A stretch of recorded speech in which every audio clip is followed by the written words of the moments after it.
नमस्कार, स्वागत है आपका फिफाना हिंदी क्लासेस के YouTube चैनल पर। और इस क्लास में अपन पढ़ रहे थे बुद्धि टॉपिक। तो बुद्धि के संबंध में अपनों ने अर्थ व परिभाषा के बाद जो टॉपिक शुरू किया था वो था बुद्धि की विशेषताएं। तो विशेषताओं में अपनों ने लगभग पूर्ण रूप से बुद्धि का अध्ययन कर लिया था। अपनों ने क्या देखा था विशेषताओं में? अपनों ने देखा कि भाई बुद्धि एक साधन है।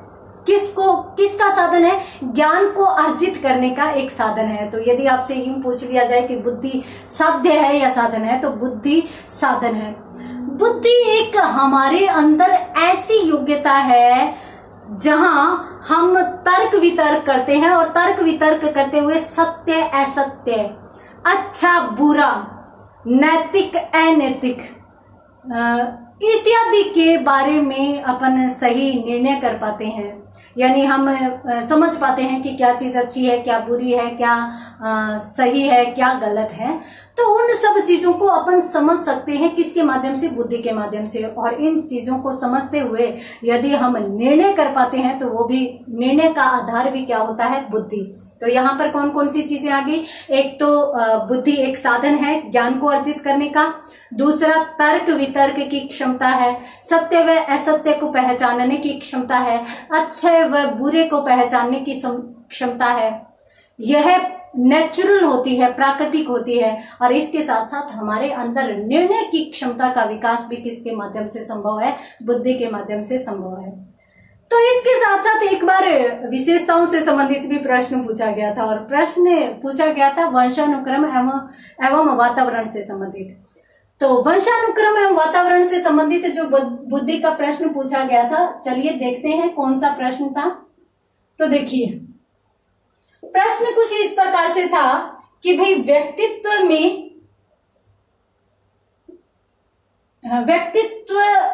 तथा बुद्धि में दोनों को शामिल किया गया था। व्यक्तित्व एवं बुद्धि में वंशानुक्रम की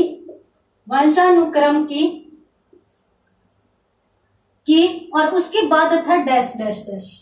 ये भी रीट की एग्जाम में ही पूछा गया है।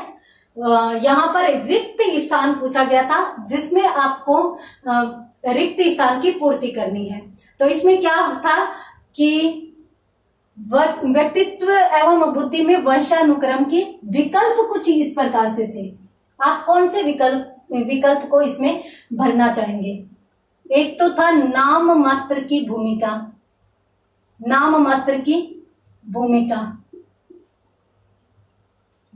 है। उसके बाद दूसरा जो विकल्प था वो था महत्वपूर्ण भूमिका है। उसके बाद जो तीसरा विकल्प था वो था अपूर्वानुमेय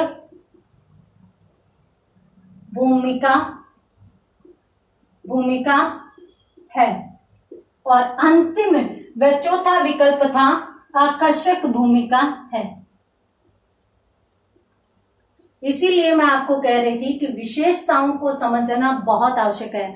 आप रीट की एग्जाम के लिए तैयारी कर रहे हैं और रीट की एग्जाम में अक्सर प्रश्न थिंकिंग लेवल वाले पूछे जाते हैं। वैचारिक प्रश्न, तथ्यात्मकता के प्रश्न बहुत ही कम आते हैं। तो बुद्धि पूरी की पूरी लगभग जो विचारात्मक प्रश्न है वो आपके यहाँ क्लियर हो रहे हैं विशेषताओं में। तो यहाँ पर देखिए, बुद्धि एवं व्यक्तित्व में वंशानुक्रम की होती है। कौन सी भूमिका होती है? नाम मात्र की होती है या महत्वपूर्ण होती है या अपूर्वानुमेय? अपूर्वानुमेय का मतलब है कि पूर्व में अनुमान नहीं लगाया जा सकता।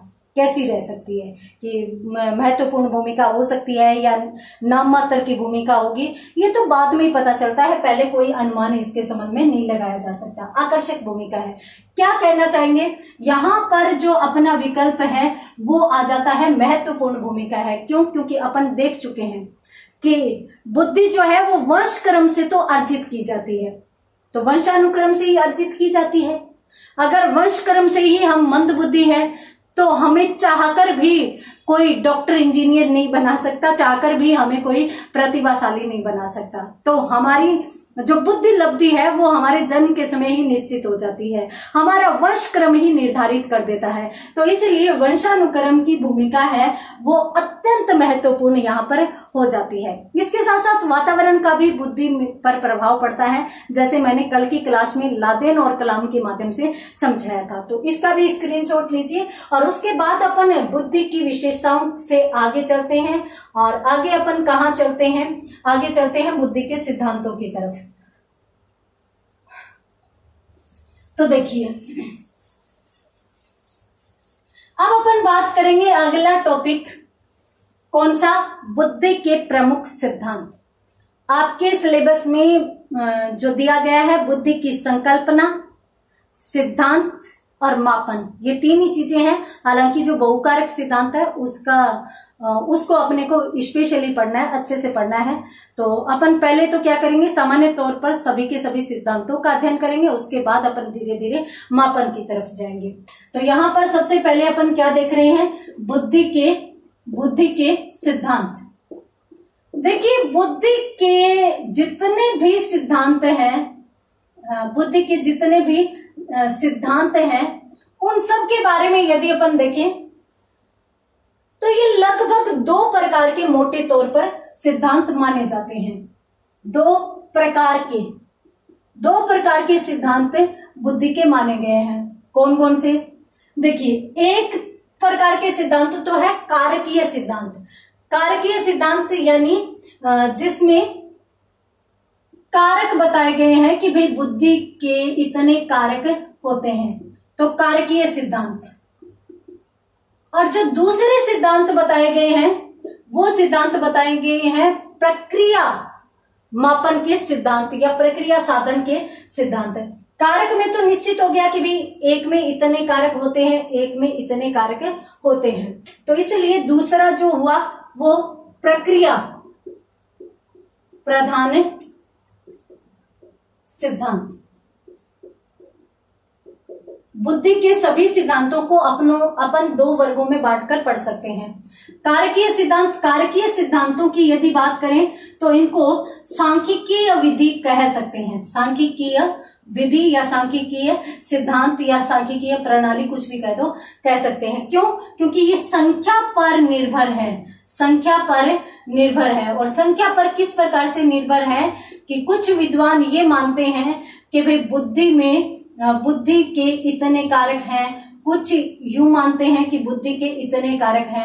अर्थात यदि बुद्धि के कारक बताकर बुद्धि का विश्लेषण किया जाए तो वो सारे के सारे सिद्धांत किस में जाएंगे? कारकीय सिद्धांतों में जाएंगे। और यदि अपन प्रक्रिया की बात करें तो देखिए, हम मनोवैज्ञानिक जब मापन करते हैं, मनोवैज्ञानिक तौर पर किस चीज का? बुद्धि की विशेषताओं का मापन करते हैं, तो वहां पर कौन से सिद्धांतों को प्रयोग में लाया जाएगा? प्रक्रिया सिद्धांत को प्रयोग में लाया जाएगा या प्रक्रिया प्रधान सिद्धांतों को प्रयोग में लाया जाएगा। तो यहां पर कौन सा आ सकता है? मनोवैज्ञानिक आधार पर विशेषताओं। अब यहां पर मैं लिख देती हूं बुद्धि की विशेषताएं हैं, ठीक है। मनोवैज्ञानिक आधार पर बुद्धि की विशेषताओं का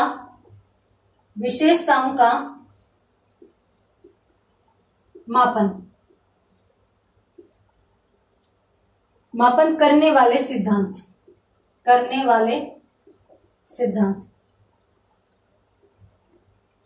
तो देखिए, प्रक्रिया प्रधान जो सिद्धांत है उसमें मनोवैज्ञानिक आधार पर बुद्धि की विशेषताओं का मापन किया जाता है, ठीक है। तो यहां पर तो मनोवैज्ञानिक तरीके से अपन उसकी विशेषताओं का मापन करेंगे कि भाई इस व्यक्ति में इस प्रकार की विशेषताएं हैं, इस प्रकार की विशेषताएं। तो इन आधारों पर अपन कौन सी बुद्धि इसमें मान सकते हैं। बुद्धि के भी अनेक प्रकार होते हैं, सामाजिक बुद्धि होती है, मूर्त अमूर्त बुद्धि भी होती है। तो इस प्रकार से बुद्धि के अनेक प्रकार होते हैं, जिनमें थॉर्नडाइक का प्रकार है वो बहुत ही महत्वपूर्ण माना जाता है। मैंने यहाँ पर प्रकार नहीं करवाए। क्यों नहीं करवाए?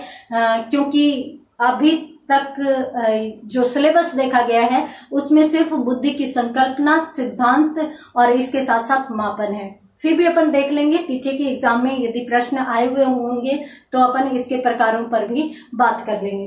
तो देखिए, प्रक्रिया प्रधान सिद्धांत में मनोवैज्ञानिक विशेषताओं के आधार पर व्यक्ति का मापन किया जाता है, जबकि इसमें कारकों के आधार पर मापन किया जाता है कि इतने प्रकार के कारक बुद्धि के हो सकते हैं। देखिए, ये जो प्रक्रिया होती है वो सूचना प्रधान होती है।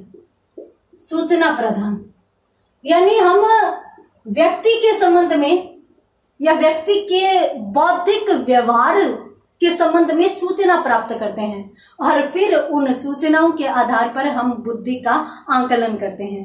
तो इसलिए हम मान सकते हैं कि ये सूचना प्रधान होती है। अब अपन शुरू करने जा रहे हैं बुद्धि के विभिन्न सिद्धांत। तो यहाँ पर आप जिन जिन सिद्धांतों में कारक बताए गए हैं कि भाई बुद्धि में इतने कारक होते हैं, एक कारक होता है, दो कारक होते हैं, बहुत सारे कारक होते हैं, वो सारे के सारे सिद्धांत तो किस में जाएंगे? कारकीय सिद्धांत में। और उनके अलावा जो भी सिद्धांत आएंगे वो सारे के सारे किस में जाएंगे? प्रक्रिया प्रधान सिद्धांत में। तो 1% यदि इस प्रकार का प्रश्न पूछ लिया जाए तो भी आप इसके लिए तैयार लीजिए।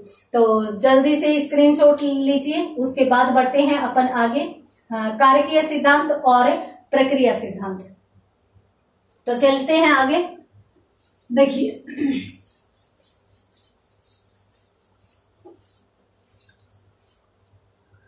ये तो थे बुद्धि के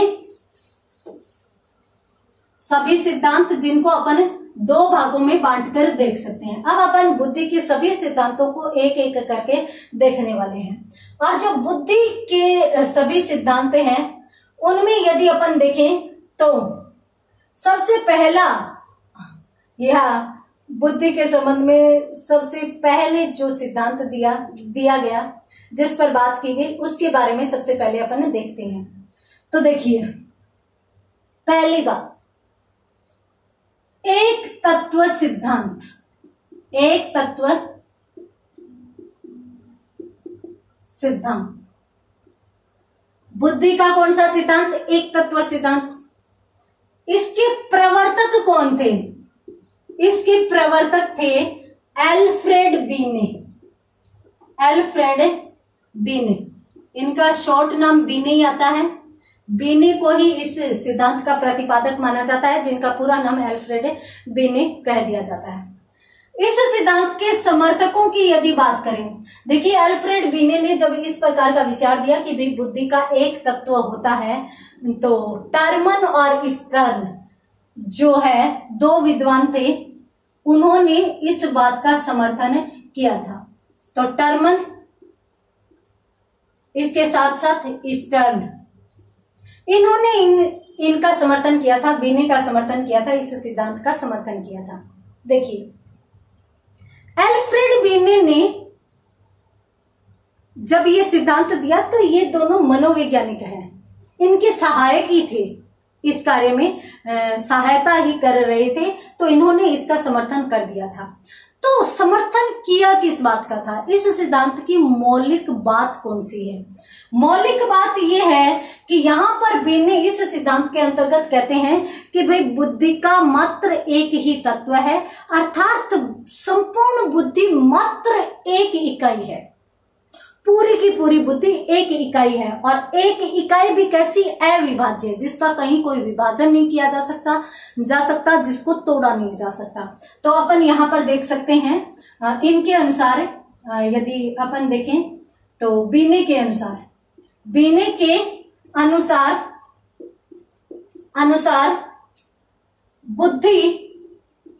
बुद्धि एक अविभाज्य इकाई है। तो बुद्धि क्या है? अविभाजित इकाई है, जिसके टुकड़े नहीं किए जा सकते, जिसका विभाजन नहीं किया जा सकता। अब यहां पर इन्होंने इस आधार पर कि अविभाज्य इकाई है, तो अपन ये मान सकते हैं कि बुद्धि को इन्होंने एक तत्व सिद्धांत के अंतर्गत बुद्धि का एक ही तत्व स्वीकार किया है। तो अपन यहां पर कह सकते हैं कि इन्होंने बुद्धि के एक तत्व का समर्थन किया।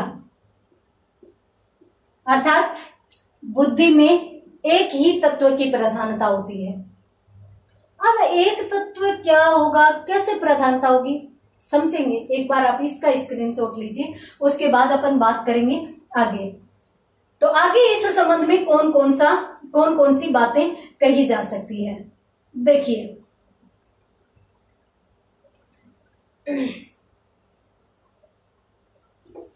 इस संबंध में कहा जा सकता है, सबसे पहले तो मैं आपको बता देती हूं कि यहां से बुद्धि के सिद्धांतों की शुरुआत हुई थी। इससे पहले कोई बुद्धि का सिद्धांत नहीं दिया गया था, ये पहला सिद्धांत था। तो इसलिए हम इसको प्राचीन सिद्धांत कह सकते हैं, प्राचीन सिद्धांत। और प्राचीन सिद्धांत कह सकते हैं, साथ साथ अल्फ्रेड बीने जो है वो एक तत्व सिद्धांत देने वाले प्रथम मनोवैज्ञानिक थे। तो इसलिए अपन इसको प्रथम सिद्धांत भी कह सकते हैं। तो ये है प्रथम सिद्धांत भी कहा जा सकता है। ठीक, प्राचीन सिद्धांत माना जा सकता है, प्रथम सिद्धांत।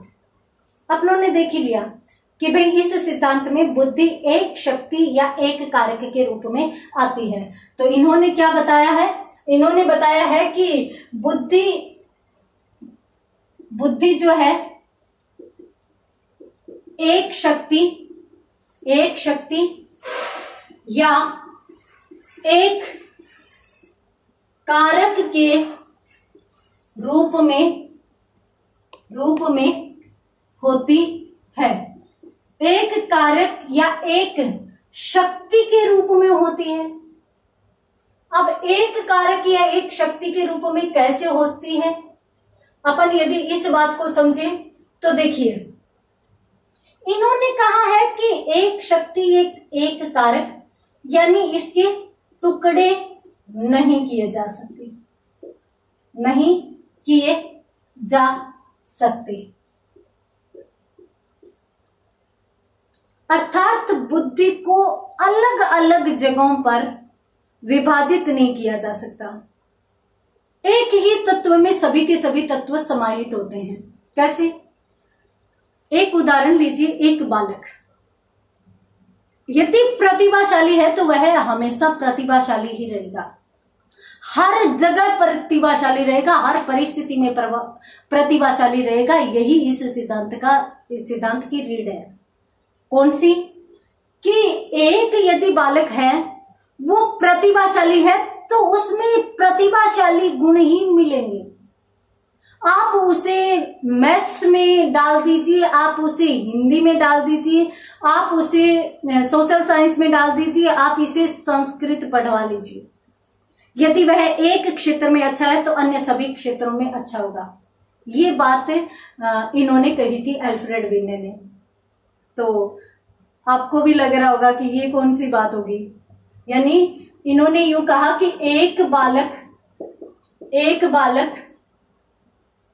यदि एक क्षेत्र में अच्छा है तो अन्य क्षेत्र में भी अच्छा होगा। वाहियात बात लग रही है ना, ऐसे लग रहा है ऐसे कैसे संभव है। वहां पर अगर ऐसी बात होगी कि एक बालक है वो सब जगह प्रतिभाशाली रहता है तो रुचि नाम का तो कोई तत्व ही नहीं बचेगा। क्यों? क्योंकि बुद्धि ही निश्चित कर लेगी। तो ये एक गलत है।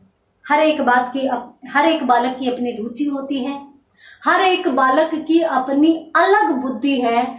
कुछ बालकों में आंकिक क्षमता ज्यादा होती है, कुछ बालकों में स्थानिक क्षमता ज्यादा होती है। तो इस प्रकार से उनके क्षेत्र अलग अलग होते हैं और उसी अलग अलग क्षेत्र के आधार पर वो अलग अलग क्षेत्रों में ही प्रदर्शन करते हैं।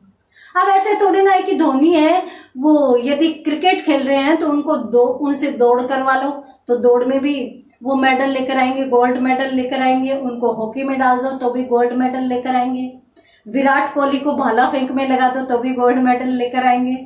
ऐसा पॉसिबल नहीं होता।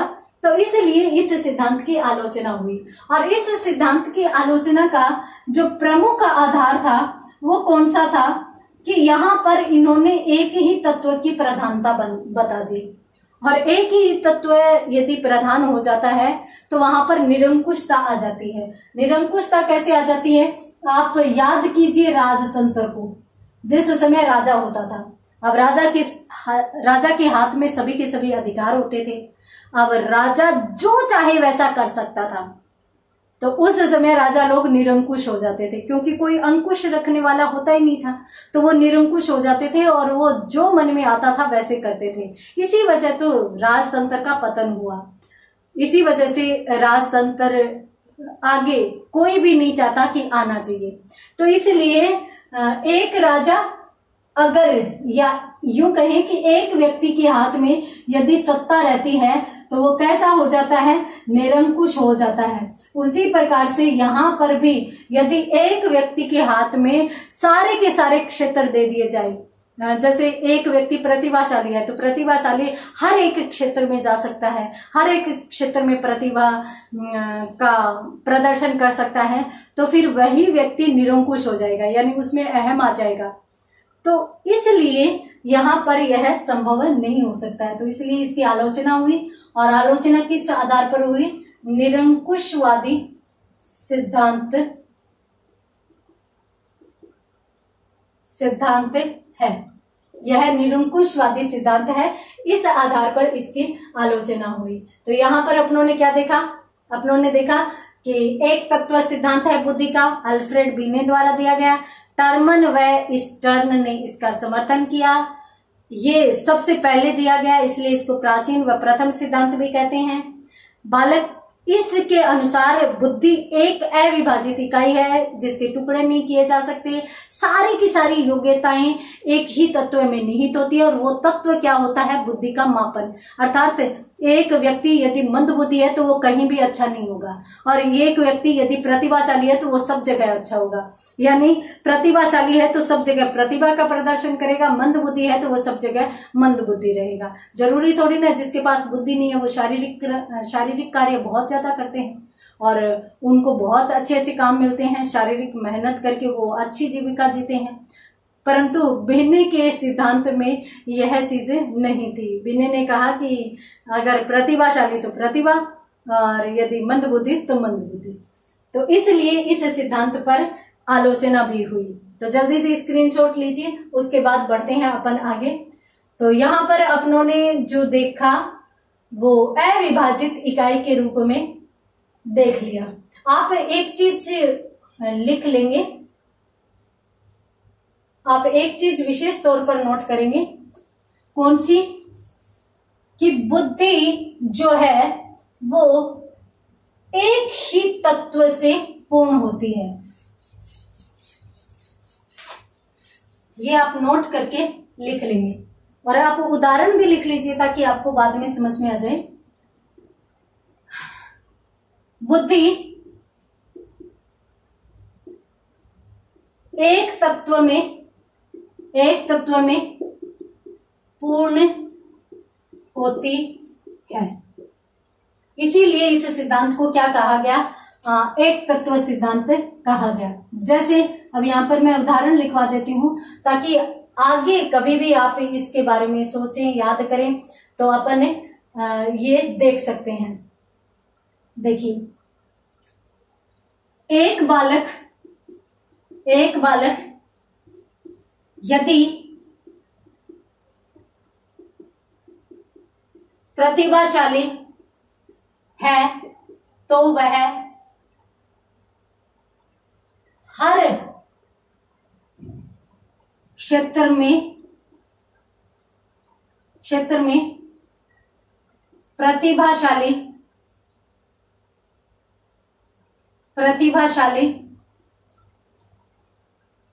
गुण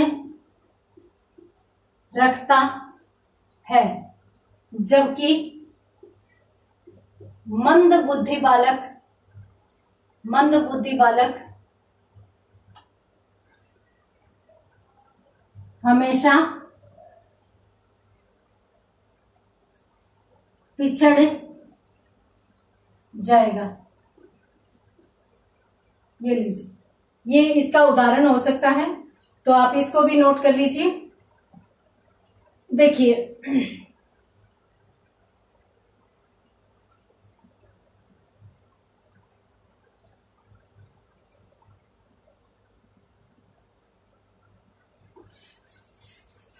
अल्फ्रेड बीने का स्वयं का एक कथन था, वो भी अपन यहां पर देख लेते हैं। जो बीच बीच में कथन आए उनको आप विशेष तौर पर देखेंगे। बीने ने क्या कहा था? बीने के अनुसार बीने ने एक बात ये कही थी कि भाई बुद्धि जो है वो व्यक्ति के अंदर उन मानसिक प्रक्रियाओं का नाम है। बुद्धि व्यक्ति के अंदर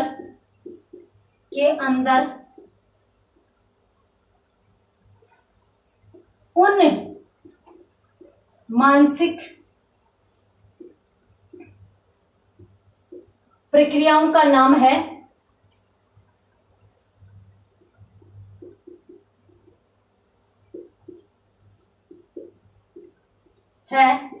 जिसमें उन मानसिक प्रक्रियाओं का नाम है जिसमें एक तत्व समाहित रहता है,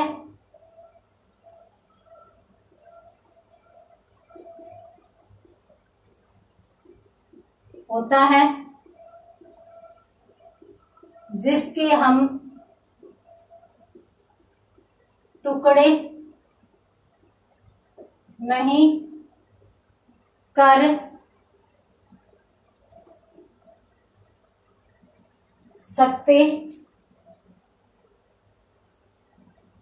ये लीजिए, ये अल्फ्रेड बीने का स्वयं का कथन है। इन्होंने कहा है बुद्धि व्यक्ति के अंदर उन मानसिक प्रक्रियाओं का नाम है, या फिर अपन यूं कह सकते हैं उन मानसिक क्षमताओं का नाम है जिसमें एक तत्व समाहित होता है और जिसके टुकड़े नहीं किए जा सकते। एक तत्व समाहित होता है जिसके टुकड़े नहीं किए जा सकते, अर्थात यदि प्रतिभाशाली बालक है तो उसको किसी भी क्षेत्र में मंदबुद्धि करार नहीं दिया जा सकता। यदि कोई मंदबुद्धि बालक है तो उसको किसी भी क्षेत्र में प्रतिभाशाली नहीं बताया जा सकता। तो इसलिए ये कथन था बीने का, और ये सिद्धांत है अल्फ्रेड बीने द्वारा दिया गया सिद्धांत। और बुद्धि के क्षेत्र में प्रथम सिद्धांत कौन सा? एक तत्व का सिद्धांत। तो इसका भी स्क्रीनशॉट लीजिए, और उसके बाद अपन बढ़ते हैं अगले दूसरे सिद्धांत की तरफ।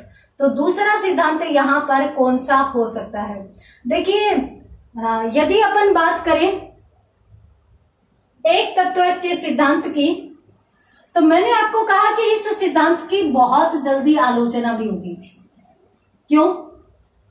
क्योंकि यदि इस सिद्धांत को माने तो फिर मंदबुद्धि बालकों का तो जीवन ही मुश्किल हो जाए।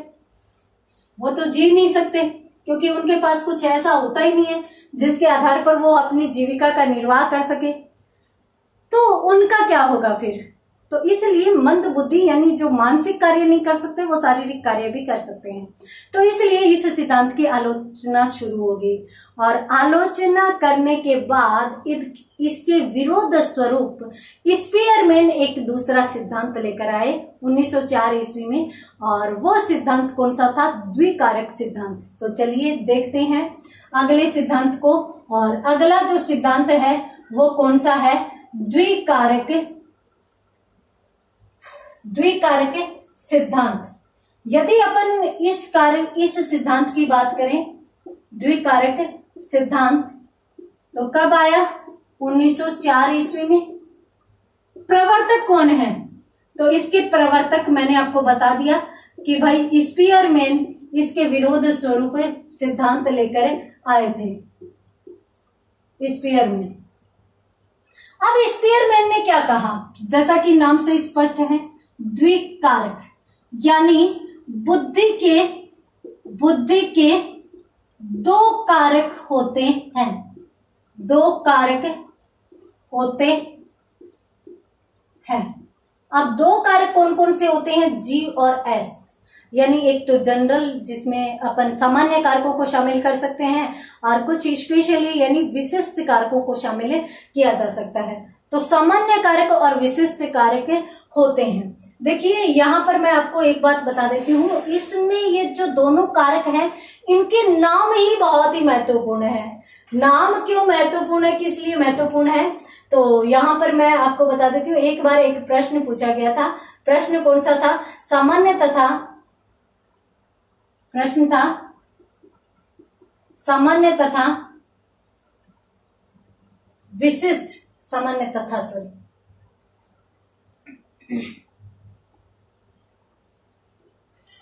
सामान्य तथा विशिष्ट कारक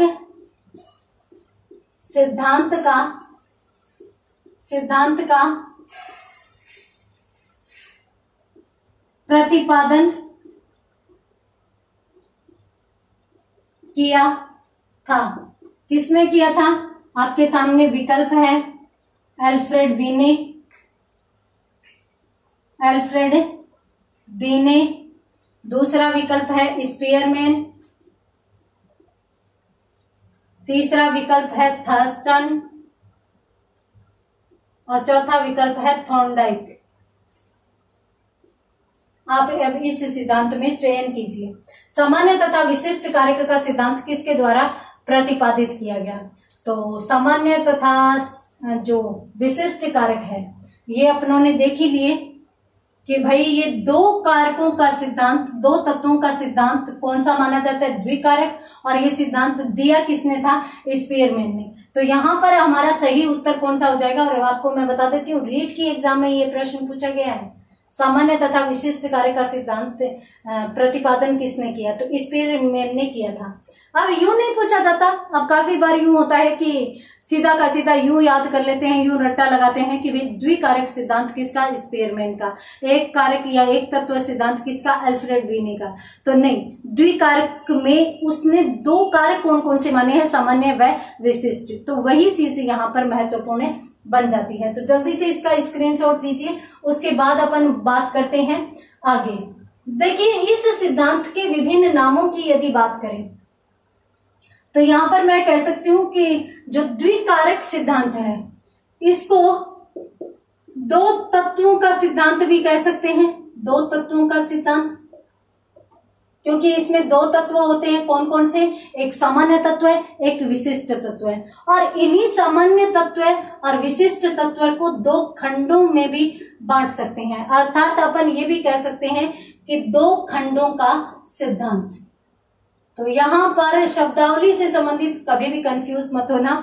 एक बार प्रश्न इस प्रकार से भी पूछा गया था अधिगम वाले में, जो अधिगम के विभिन्न सिद्धांत है उन सिद्धांतों के अलग अलग विशेषताओं के आधार पर अलग अलग नाम कर दिए जाते हैं। तो इस प्रकार से ही पूछ लिया जाता है कि भाई स्किनर ने जो क्रिया प्रसूत दिया था कि निम्न में से स्किनर का सिद्धांत कौन सा नहीं है, तो उसमें क्रिया प्रसूत के 3 तो नाम दे दिए जाएंगे और एक किसी अन्य सिद्धांत का नाम दे दिया जाएगा। तो उसमें भी अपने को चयन करना पड़ता है। उसी प्रकार से इस प्रकार का प्रश्न भी आ जाए कि निम्न में से कौन सा स्पीयरमैन का सिद्धांत नहीं है, तो उसमें एक विकल्प आ जाए द्विकारक सिद्धांत, दूसरा आ जाए द्वितत्व सिद्धांत, तीसरा आ जाए द्विखंड सिद्धांत। तो ये तीनों के तीनों इसी एक के नाम है।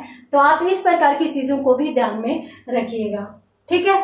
इसके अलावा कोई भी आ जाए कि भाई बहुकारक सिद्धांत, तो बहुकारक सिद्धांत स्पीयरमैन का नहीं है, तो फिर वहां पर वो विकल्प अपना सही हो जाएगा। तो यहां पर इस चीज को भी नोट कीजिए। उसके बाद अपन देखते हैं कि देखिए इन्होंने कहा क्या है अपने सिद्धांत के अंतर्गत या अपने सिद्धांत में। इन्होंने जो महत्वपूर्ण बातें कही उनमें एक महत्वपूर्ण बात यह है स्पीयरमैन। इन्होंने यूं कहा कि भाई किसी भी व्यक्ति को अपनी योग्यताओं के प्रदर्शन के लिए दो प्रकार के कार्यों की आवश्यकता होती है, दो प्रकार की क्षमताओं की आवश्यकता होती है। अपन किसी एक क्षमता के आधार पर अपना कार्य नहीं कर सकते, या फिर अपन यूं कहें कि दैनिक जीवन में अपन जो भी कार्य करते हैं वो दो प्रकार के करते हैं। अब दो प्रकार के जो कार्य करते हैं वो कौन कौन से होते हैं? यदि उनमें बात करें तो एक तो अपन सामान्य कार्य जो अपन अनायास ही कर देते हैं, कोई समस्या भी नहीं आती, डेली भी करते हैं। जैसे मान लीजिए एक महिला खाना बनाती है, रोजाना करती है, सामान्य सी बात है, उसके लिए कोई विशिष्टता नहीं है। अब मान लीजिए कि खाना बनाने वाली जो महिला है उसकी उम्र है 45 अबव, यानी 45 वर्ष से अधिक उसकी आयु है। अब उस महिला को प्रौढ़ शिक्षा अभियान जो है उसके दौरान उसको शिक्षित किया जा रहा है। अब वह क्या कर रही है? शिक्षा प्राप्त करने का कार्य कर रही है, और जिस योग्यता के साथ वह रोटी बनाती थी उसी मन से वह शिक्षा को प्राप्त करने का प्रयास कर रही है। अब वहां पर जो वह योग्यता दिखाएगी वो उसकी विशिष्ट योग्यता होगी। ये सामान्य काम था जो वह रोजाना कर रही थी, अनायास ही कर देती है, जिसमें वह बिल्कुल दिमाग नहीं लगाती, बुद्धि का प्रयोग करना ही नहीं पड़ता। क्यों? क्योंकि उसका सीखा हुआ है, डेली रूटीन में चलता रहता है। अब ये जो कार्य कर रहा है तो उसमें वह किस प्रकार का प्रदर्शन करती है, वहां पर वह रुचि लेती है। कुछ महिलाएं तो है कि जब प्रौढ़ शिक्षा अभियान आया था तो इतनी उत्साहित हो गई थी, हम भी पढ़ेंगे, और कुछ क्या करेंगे अब पढ़कर, उम्र आधी से तो ज्यादा जा चुकी, बिना पढ़े आगे वाली भी निकल जाए। तो वहां पर वह किस प्रकार का प्रदर्शन करती है, उस आधार पर अपन दूसरा कारक भी वहां पर मान लेते हैं। तो हम दैनिक जीवन में जो कार्य करते हैं उनमें दो प्रकार की क्षमता देखने को मिलती है, दो प्रकार का उत्साह, दो प्रकार के कारक देखने को मिलते हैं। चलिए समझते हैं स्पीयरमैन ने इसको कैसे परिभाषित किया है, किस रूप में बताया है। चलिए देख लेते हैं। देखिए, स्पीयरमैन के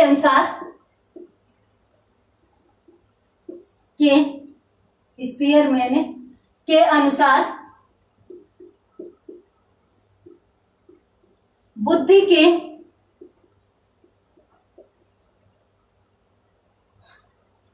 दो कारक हैं, यानी बुद्धि कितने कारकों में बंटी हुई है? दो कारकों में होती है। या फिर अपन यूं कह सकते हैं, इन्होंने कहा है कि अथवा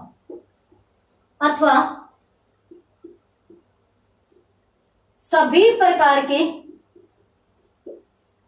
के कार्यों, जो सभी प्रकार के कार्य जो व्यक्ति दैनिक जीवन में करता है, तो सभी प्रकार के कार्यों में अपन यूं कह सकते हैं, सभी प्रकार के कार्यों में जो कार्य कौन से हो? मानसिक कार्य। ठीक है, तो सभी प्रकार के मानसिक कार्यों में क्या होता है? दो प्रकार की मानसिक योग्यताओं, सभी प्रकार के कार्यों में दो प्रकार की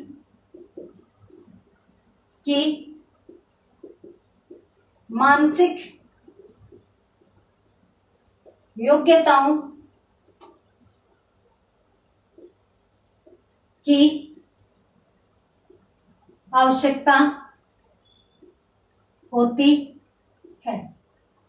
स्पीयरमैन के अनुसार बुद्धि के दो कारक हैं और सभी प्रकार के कार्यों में दो प्रकार की मानसिक योग्यताओं की आवश्यकता होती है। ठीक है, तो दो कारक हैं और उन्हीं कारकों को इन्होंने क्या नाम दे दिया?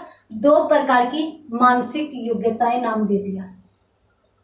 ठीक है, तो सभी प्रकार के मानसिक कार्यों के लिए दो प्रकार की योग्यताएं आवश्यक है। वो दो प्रकार की योग्यताएं कौन कौन सी है? आप एक बार इसका स्क्रीनशॉट लीजिए, उसके बाद अपन बात करते हैं आगे। तो एक तो होता है, मैंने आपको बता ही दिया,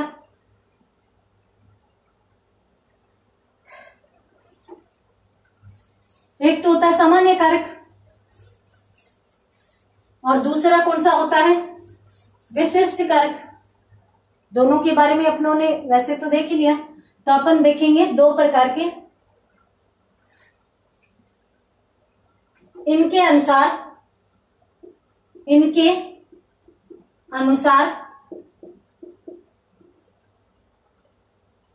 दो प्रकार के कारक कौन कौन से। प्रथम कारक तो कौन सा है, सामान्य कारक, सामान्य कारक। और ये जो सामान्य कारक है इसको स्पीयरमैन ने नाम क्या दिया है, इसको स्पीयरमैन ने नाम दिया है जी।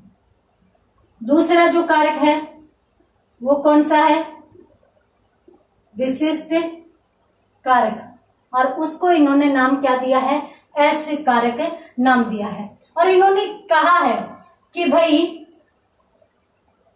प्रत्येक व्यक्ति में है वो सामान्य योग्यता के अलावा कुछ विशिष्ट योग्यताएं भी होती है, जिनको वह विशिष्ट कार्यों के लिए या विशिष्ट घटनाओं के लिए या विशेष परिस्थितियों में वह प्रयोग में लाता है। तो आप जैसे अपन देखते हैं कि सामान्य दैनिक कार्य करते हो, उस दिन आप अलग प्रकार के होते हो, आपकी भाषा अलग होती है, आपके रहने का तरीका अलग होता है, आपके खाने का तरीका अलग होता है। और मान लीजिए आपके घर पे गेस्ट आ गए तो आपके रहने का तरीका, आपके उठने बैठने का तरीका, आपके भोजन करने का तरीका, आपके बात करने का तरीका सब विशिष्ट हो जाता है। तो इसलिए कुछ सामान्य क्रियाएं करते हैं अपन दैनिक जीवन में, कुछ विशिष्ट क्रियाएं करते हैं। तो इन्होंने यूं कहा है कि प्रत्येक व्यक्ति यानी सभी व्यक्तियों में ऐसी चीजें होती है। तो प्रत्येक व्यक्ति में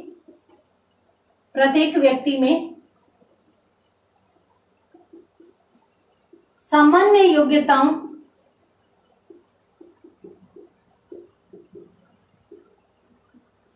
के अतिरिक्त कुछ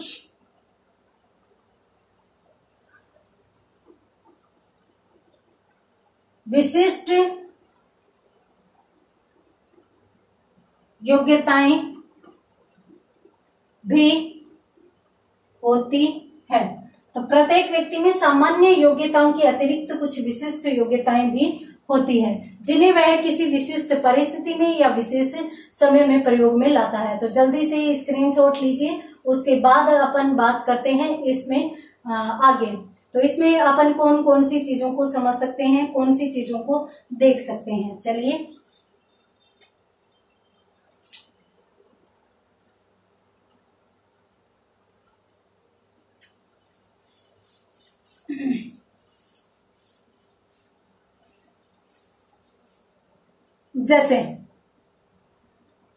जैसे अपन देख लेते हैं कि एक बालक है, अब 10th क्लास का बालक लीजिए। 10th क्लास का बालक है, वो अन्य सभी विषयों में सामान्य होगा, परंतु एक उसकी रुचि का विषय होगा जिसमें वह विशिष्ट प्रदर्शन करता है और उसके विशिष्ट मार्क्स भी आते हैं। तो वहां पर ये नहीं होता बीनी के अनुसार, जैसे कहा कि जो प्रतिभाशाली है उसके सब जगह प्रतिभाशाली के अनुसार ही 99% ही आएंगे, ऐसा नहीं होता। तो अलग अलग विषयों में अलग अलग मार्क्स देखे जा सकते हैं। तो यदि अपन देखें, जैसे एक बालक यदि गणित विषय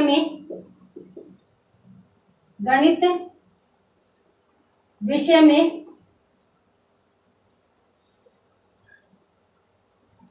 अच्छा प्रदर्शन करता है तो यह भी हो सकता है कि वह अन्य विषयों में बिल्कुल सामान्य हो। ये चीज इसका उदाहरण कही जा सकती है। तो दो प्रकार के तत्व हैं, एक तो सामान्य, एक विशिष्ट।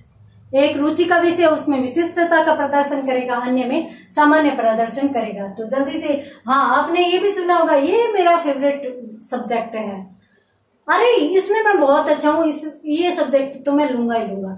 तो इस प्रकार से, और कुछ भी बच्चे ऐसे भी होते हैं जिनमें कुछ ऐसे विषय होते हैं जो उनकी रुचि के होते हैं, उनमें तो वो स्वयं ही पूरा का पूरा सिलेबस कवर कर लेते हैं, जबकि अन्य में शिक्षक साथ में होता है तो भी वो नहीं कर पाते। तो ऐसी चीजें यदि देखी जाती है तो वो स्पीयरमैन के सिद्धांत के अनुसार ही जाती है। तो यहाँ पर अपनों ने देखा स्पीयरमैन का सिद्धांत, और इसके साथ साथ आपको मैं बता देती हूं कि स्पीयरमैन ने एक बात कही थी जिसको आप नोट लगाकर लिखेंगे। बुद्धि के संबंध में इन्होंने बात कही थी। देखिए, स्पीयरमैन ने कहा था कि बुद्धि अमूर्त चिंतन की योग्यता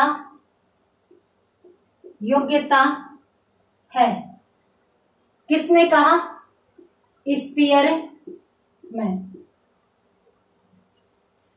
स्पीयरमैन ने कहा कि बुद्धि अमूर्त चिंतन की योग्यता है। देखिए, यहां पर आप एक बार स्पीयरमैन के सिद्धांत को छोड़िए, मैं आपको बता देती हूं कि मनोविज्ञान में बुद्धि के संबंध में जो विचारक रहते हैं वो तीन प्रकार के मत रखते हैं और तीन प्रकार के विचारक हैं। तीन प्रकार के कौन से? कुछ विद्वान तो ऐसे हैं जो बुद्धि को समायोजन की क्षमता मानते हैं, और कुछ विद्वान ऐसे होते हैं जो बुद्धि को किसकी योग्यता मानते हैं? सीखने की योग्यता मानते हैं, सीखने की योग्यता या सीखने की क्षमता। और कुछ विद्वान ऐसे होते हैं जो बुद्धि को अमूर्त चिंतन की क्षमता मानते हैं। तो इस प्रकार से मनोविज्ञान में बुद्धि के संबंध में तीन प्रकार के विचार आए थे। कुछ ने समायोजन माना, कुछ ने सीखने की योग्यता, कुछ ने अमूर्त चिंतन। और इसी के आधार पर अपनों ने जो बुद्धि की विशेषताएं देखी थी, तब अपनों ने देखा था कि भी बुद्धि समायोजन की क्षमता भी है, अमूर्त विचारों की क्षमता भी है, और इसके साथ साथ अधिगम यानी सीखने की क्षमता का विकास भी करती है। यदि अपन बात करें इसकी समायोजन की क्षमता की, तो देखिए कॉल्विन जो विद्वान है, कॉल्विन, और इसके साथ साथ स्टर्न, फ्रीमैन, ये इस मत के समर्थक थे कि बुद्धि समायोजन की क्षमता है। स्टर्न, कॉल्विन और फ्रीमैन। हालांकि अन्य विद्वानों ने भी समर्थन किया, परंतु जो महत्वपूर्ण विद्वान कहे जा सकते हैं वो यही तीन विद्वान कहे जा सकते हैं, कॉल्विन, स्टर्न और फ्रीमैन। और इसके बाद यदि अपन बात करें सीखने की योग्यता, तो अपन जानते ही हैं कि अधिगम के संबंध में महत्वपूर्ण कार्य थॉर्नडाइक ने किया था, तो थॉर्नडाइक भी इसके समर्थक माने जाते हैं सीखने की योग्यता के। और मैकडूगल भी माने जाते हैं, मैकडूगल जिन्होंने मूल प्रवृत्ति का सिद्धांत दिया था। और इसके साथ साथ बंकिंघम जो माने जाते हैं, बंकिंघम, ये भी सीखने की क्षमता बुद्धि को मानते हैं। और इसके साथ साथ यदि अपन अमूर्त चिंतन की बात करें, तो देखिए अमूर्त चिंतन में एक तो अपनों ने स्पीयरमैन का कथन देख ही लिया, और इसके साथ साथ बीने भी इसी मत का समर्थन करने वाले विद्वान थे। तो इसको भी आप विशेष तौर पर ध्यान रखेंगे, ये महत्वपूर्ण चीज है, प्रश्न पूछा जा सकता है। तो यहाँ पर इसी के साथ स्पीयरमैन द्वारा दिया गया सिद्धांत, यदि आप स्क्रीनशॉट लेना चाहते हैं तो ले सकते हैं। और इसी के साथ अपनों ने स्पीयरमैन का सिद्धांत भी पूर्ण किया। तो आज की क्लास में अपनों ने बुद्धि के दो सिद्धांतों का अध्ययन किया। उम्मीद करती हूँ दोनों सिद्धांत आपको समझ में आ गए होंगे। तो मिलते हैं अगली क्लास में अगले सिद्धांतों के साथ, तब तक के लिए धन्यवाद।